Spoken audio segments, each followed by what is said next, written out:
Chers élèves de 10e, bonjour, j'espère que vous allez très bien. Bienvenue une autre fois avec la deuxième partie de notre leçon quiproquo et gaffe. Alors, on a écouté la situation numéro 2 et on a répondu aux questions. Vous comprenez très bien maintenant la question, la situation. Alors, ce sont trois filles. Nous avons deux filles. La première, c'est elle. Elle s'appelle Stella. C'est une nouvelle élève. Elle vient de Brest. Et nous avons une autre élève qui s'appelle Sylvie.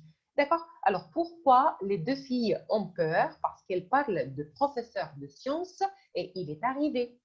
Et à la fin, ils ont découvert, they discovered that, c'est le papa de Stella. C'est pourquoi ils ont ri. Surtout après l'expression clouer au sol.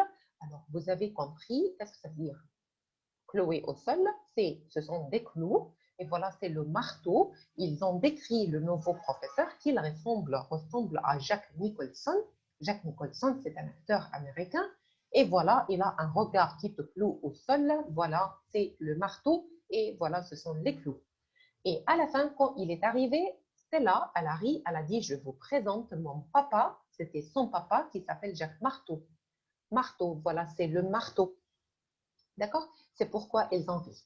Il n'a pas l'air facile, il semble être difficile.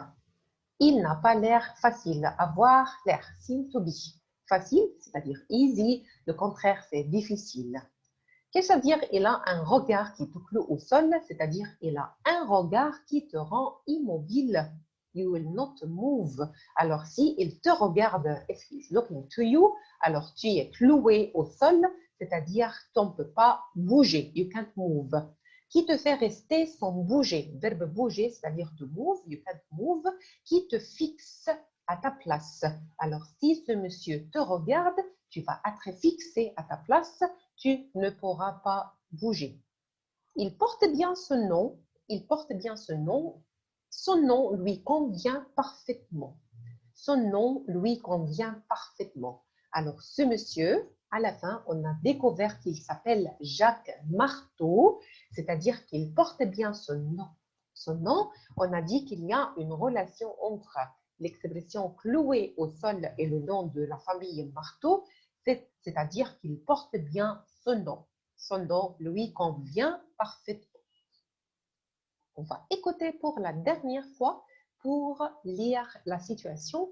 Maintenant, c'est la compréhension de l'écrit. Écoutez et regardons en même temps. Situation 2.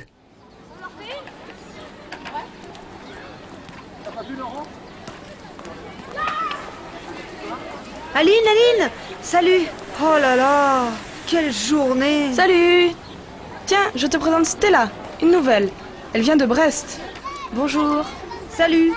Alors, tu as un bon emploi du temps? Ouais, j'ai 3 après-midi de libre. Eh ben, tu as de la chance. Nous, une seulement. Qui tu es en maths? Favorelli? Oui, heureusement. Mais en sciences, j'ai un nouveau prof. Et il n'a pas l'air facile. Tu sais, il ressemble un peu à Jack Nicholson.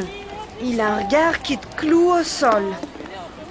Regarde, c'est lui. Il arrive. C'est lui. Salut papa. Je vous présente mon père, Jacques Marteau. Et d'après ce que tu dis, il porte bien son nom. Alors voilà, la troisième fille, elle s'appelle Aline. Alors comment s'appellent les trois filles? Nous avons Stella, nous avons Aline et nous avons Sylvie. Alors, qu'est-ce qu'ils ont commencé? Ils ont commencé par appeler Aline. Aline, salut. Oh là là, quelle journée. What a day. Salut, tiens, je te présente Stella, une nouvelle. Elle vient de Brest. Alors, elle vient de Brest, alors une ville en France. Bonjour, salut. Alors, tu as un bon emploi du temps. Qu'est-ce que ça veut dire l'emploi du temps? C'est-à-dire schedule. Alors, tu as un bon emploi du temps. Oui, c'est-à-dire oui. Alors, oui, c'est le même. J'ai 3 après-midi de libre. Alors, 3 après-midi, afternoon, libre, c'est-à-dire free, ils n'ont pas de cours, they don't have sessions, après-midi, 3 fois. Eh bien, tu as de la chance. Avoir de la chance, c'est-à-dire lucky. Nous, une seulement, c'est-à-dire qu'ils ont un après-midi de libre, un seul après-midi de libre. Qui tu as en maths? C'est-à-dire, qui est ton professeur de maths? Who's your teacher en maths? Favorelli? Monsieur Favorelli, elle a dit oui, heureusement. Fortunately, heureusement. Le contraire c'est malheureusement. Malheureusement, c'est-à-dire unfortunately. Alors, heureusement, fortunately, malheureusement, unfortunately. Oui, heureusement, mais en sciences, j'ai un nouveau professeur, new teacher, il n'a pas l'air facile. Tu sais, il ressemble un peu à Jack Nicholson et on a dit que c'est lui, Jack Nicholson, c'est un acteur américain. Regarde, alors il a un regard qui te cloue au sol.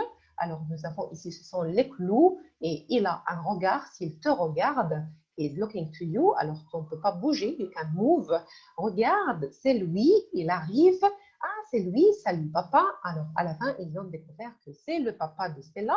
Je vous présente mon père, comment il s'appelle? Il s'appelle Jacques Marteau. Et qu'est-ce que ça veut dire marteau? Voilà, c'est le marteau.